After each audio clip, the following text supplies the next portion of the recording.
پھر کرتے چلے جانا اصل گناہ سے بھی بڑا گناہ ہے، اور جو لوگ یہ کام کریں وہ یقیناً متقی نہیں ہوتے۔ ہاں یہ ہو سکتا ہے کہ اگر ایک گناہ سرزد ہو گیا، اس کی معافی مانگ لی، پھر دوسرا ہو گیا، اس سے بھی اللہ کی معافی مانگ لی، پھر کوئی اور ہو گیا، اس کی بھی اللہ تعالیٰ سے معافی مانگ لی، اس طرح اگر دن میں 70 بار بھی اللہ تعالیٰ سے معافی مانگی جائے تو اللہ تعالیٰ معاف کر دیتا ہے، کیونکہ انسان خطا کا پتلا ہے، اور اللہ تعالیٰ خطا کار کی معافی مانگنے پر صرف اسے معاف ہی نہیں کرتا بلکہ اس سے خوش بھی ہوتا ہے، اور حقیقت یہ ہے کہ گناہ کے بعد اس کی معافی نہ مانگنے پر بھی اس اصرار کے برابر ہے، جیسے کہ حدیث میں آیا ہے کہ جس شخص نے اپنے گناہ کی معافی مانگ لی، اس نے ضد نہیں کی، یعنی دوبارہ وہ گناہ نہیں کیا، دوسری حدیث میں ہے کہ اس نے ایسے توبہ کی گویا اس نے گناہ کیا ہی نہیں ہے۔ پھر آگے آیت میں اللہ تعالیٰ فرماتے ہیں یہ واقعات لوگوں کے لیے کھلی تنبیہ ہیں اور ڈرنے والوں کے لیے ہدایت بھی ہے اور نصیحت بھی ہے۔ اے مسلمانوں، تم سستی نہ دکھاؤ اور نہ غمزدہ ہو، اور اگر فی الواقع تم مومن ہو تو تم ہی غالب رہو گے۔ اللہ تعالیٰ اس آیت میں تسلی دے رہے ہیں، آیت نمبر 139 میں۔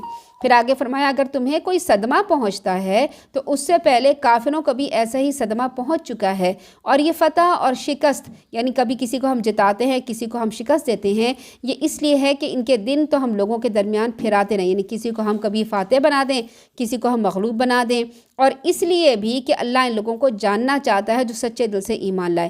یعنی جنگ احد میں جو حالات پیش آئے تھے وہ اس لیے حالات پیش آئے تھے کہ اللہ تعالیٰ ایمان والوں کو علیحدہ کر دے، ایمان والوں کو جان لے کہ کون سے ایمان والے ہیں، پھر تمہیں میں سے کچھ لوگوں کو گواہ بھی بنانا چاہتا ہے۔ یعنی اگر کسی کے ساتھ جنگ میں کوئی اگر ہار بھی گیا ہے، شکست بھی ہو گئی ہے، تو اس کی بھی بہت سی مصلحتیں ہوتی ہیں، اور اللہ ظالم لوگوں کو پسند نہیں کرتا، اور اس لیے بھی کہ وہ اس آزمائش کے ذریعے مومنوں کو پاک صاف کر کے چھانٹ لے اور کافروں کو ملیا میٹ کر دیں۔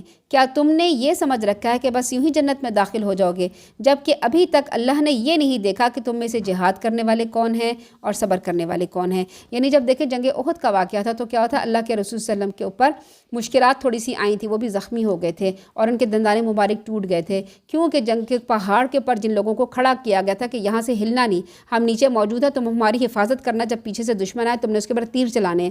ہوا یہ تھا کہ جب فتح ہونے لگی اور مارے غنیمت پڑا ہوا تھا، اور جب لوگوں نے دیکھا کہ یہاں پہ کوئی حملہ کرنے والا نہیں ہے، تو اس میں سے 40 لوگ نیچے اتر آئے، 10 لوگ وہیں پہ رہے تھے۔ تو جو نیچے اتر آئے تھے وہ جو پیچھے رہ گئے تھے، تو خالد بن ولید نے دیکھا، وہ پیچھے سے مڑ کے، اس کا تو مسلمان نہیں ہوئے تھے، انہوں نے آ کے زور سے حملہ کیا کیونکہ حفاظت کرنے والے موجود نہیں رہے تھے۔ تو کیا وہ تھا، مال کی محبت میں آ گئے تھے۔ تو یہاں پہ مال کے بارے میں بتایا جا رہا ہے کہ مال کی محبت کو اپنے دل سے نکال دو، اور مال کی محبت جو ہے اللہ تعالیٰ پھر یہ بھی ہوتا ہے نا کہ لوگ کہتے ہیں کہ بھئی اللہ کے رسول صلی اللہ علیہ وسلم موجود ہیں، اس کے باوجود جو ہے ہمارے اوپر کیوں اتنی مشکلات آ رہی ہیں؟ تو اس کی وجہ یہ ہوتی ہے کہ اللہ تعالیٰ نے آزمانا ہوتا ہے لوگوں کو، کہ اللہ تعالیٰ نے یہ دیکھنا ہوتا ہے کہ کون منافق ہے اور کون مومن ہے، کون میری بات کو عمل کرے گا ہی نہیں۔ پھر اللہ تعالیٰ فرمانے تم یوں ہی ایسی جنت میں چلے جاؤ گے، ابھی تک تو میں نے یہ دیکھا ہی نہیں ہے، تمہارا امتحان ہی نہیں لیا۔ یعنی جنت کے جن اعلیٰ درجات اور مقامات پہ اللہ تعالیٰ تمہیں پہنچانا چاہتا ہے، کیا تمہارا یہ خیال ہے یوں بیٹھے بیٹھے آرام سے وہاں پہنچ جاؤ گے؟ اللہ تعالیٰ تمہارا امتحان لے کے یہ نہیں دیکھا کہ جہاد میں حصہ لینے والے، اس میں ثابت قدم رہنے والے کون ہیں؟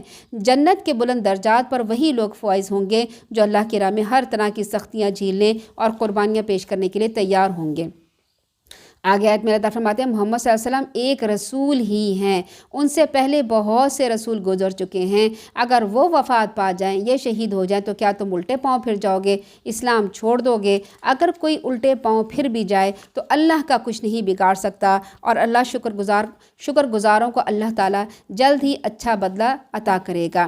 اس آیت میں مسلمانوں کو نہایت جرأت مندانہ سبق سکھایا جا رہا ہے، جس سے میدان جنگ میں بہادری و شجاعت کے جوہر دکھانے میں کئی گنا اضافہ ہوتا ہے۔ اور اس پچھلی آیت میں اللہ تعالیٰ فرما رہے ہیں کہ اگر اللہ کے رسول صلی اللہ علیہ وسلم جن کی بات تم مانتے ہو اور جن کی اطاعت تم کرتے ہو، جن سے تم محبت کرتے ہو، جب وہ اس دنیا سے چلے جائیں گے تو کیا تم دین چھوڑ دو گے؟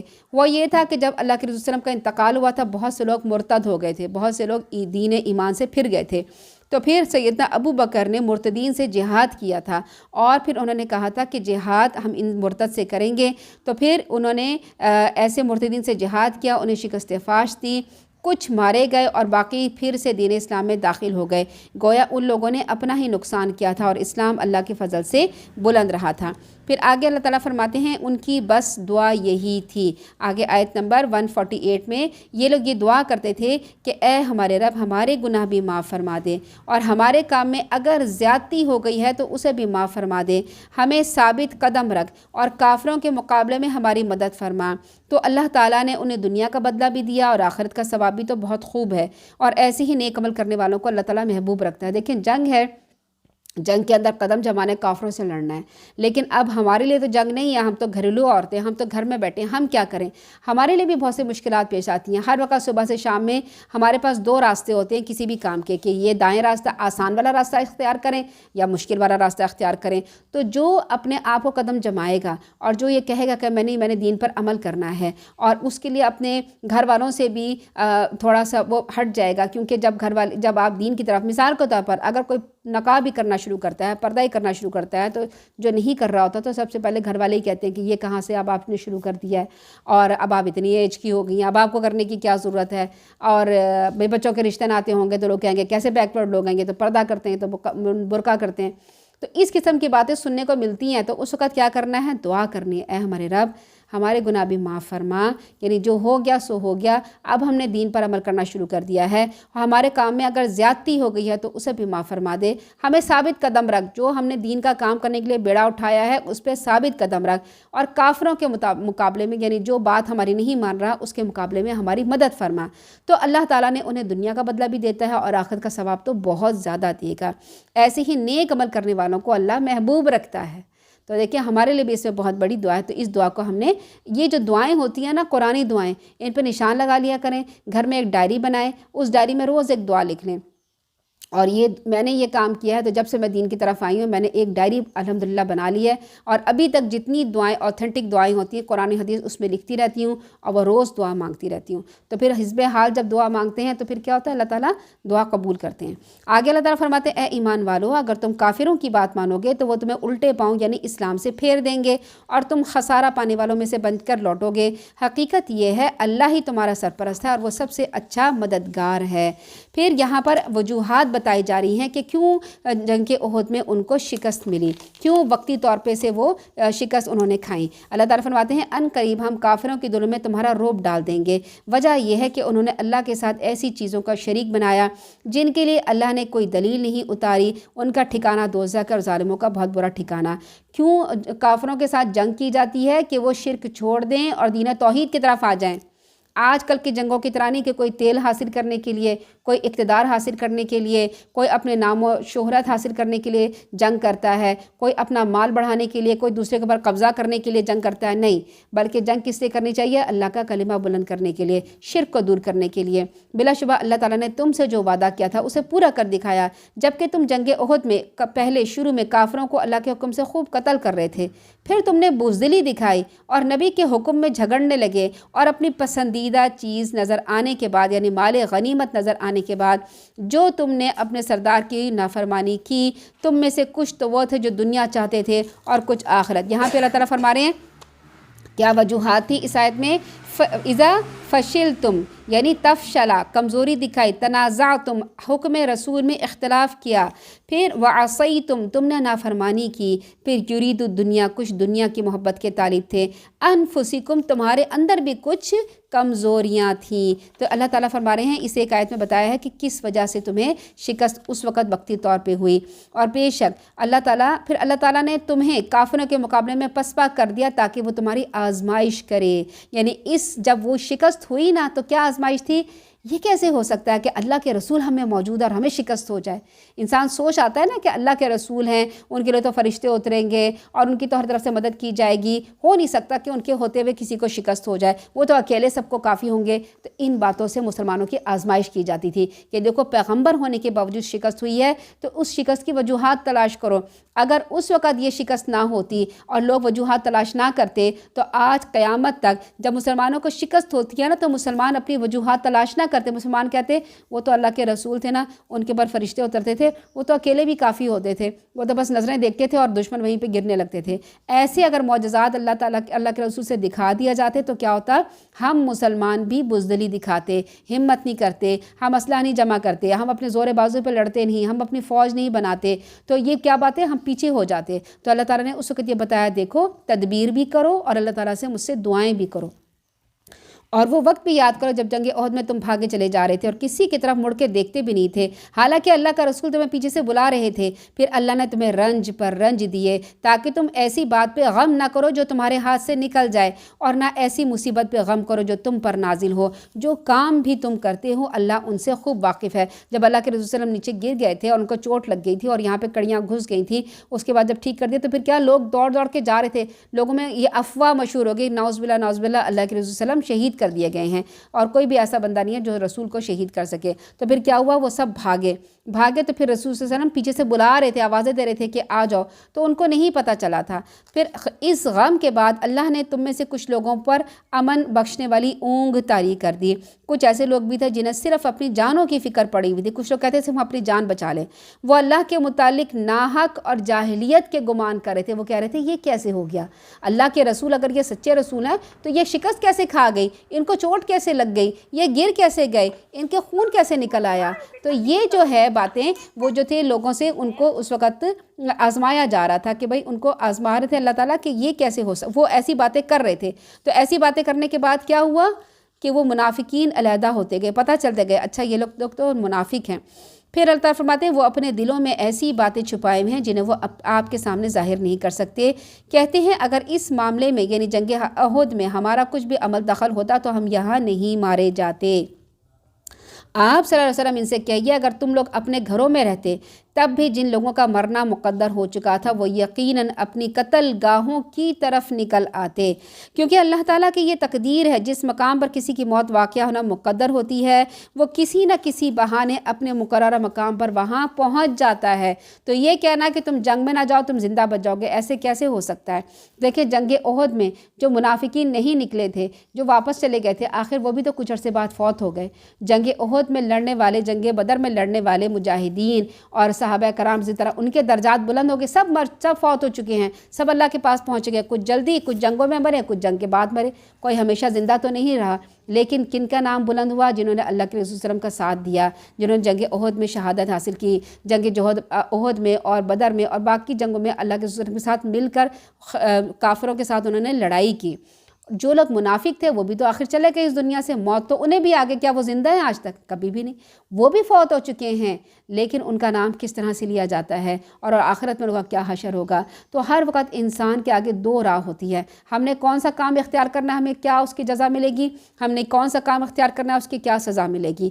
ہر وقت ہم انسانوں کے لیے بھی یہ دو راہیں ہمارے سامنے موجود ہوتی ہیں۔ تو کیا کرنا چاہیے؟ منافقت کو اس کو چھوڑ کر خلوص دل کے ساتھ جو اللہ اور اس کے رسول نے کہا ہے اس پر عمل کرنے کی کوشش شروع کر دینی چاہیے۔ اللہ تعالیٰ فرما رہے ہیں جس دن دونوں لشکروں کی مڈ بھیڑ ہوئی تو تم میں سے کچھ لوگ پسپا ہو گئے، اور اس کی وجہ یہ تھی کہ ان کی بعض لغزشوں کی بنا پر یعنی غلطیوں کی بنا پر شیطان نے ان کے قدم ڈگمگا دیے تھے۔ بلا شبہ اللہ نے انہیں معاف کر دیا کیونکہ اللہ بہت درگزر کرنے والا بردبار ہے، یعنی اللہ نے ان لوگوں کو معاف کر دیا تھا جو درے پہ موجود تھے اور نیچے آ گئے تھے مال دیکھ کے، کیونکہ اس وقت جو تھا قرآن کی آیتیں اس طرح سے نہیں اتری تھی، ان کے دل سے ابھی محبت مال کی نہیں نکلی تھی، ابھی سارا مال غنیمت کے بارے میں، تقسیم کے بارے میں جو آیات تھی وہ نہیں اتری تھی، ان کو نہیں معلوم تھا، اس لیے وہ نیچے آ گئے۔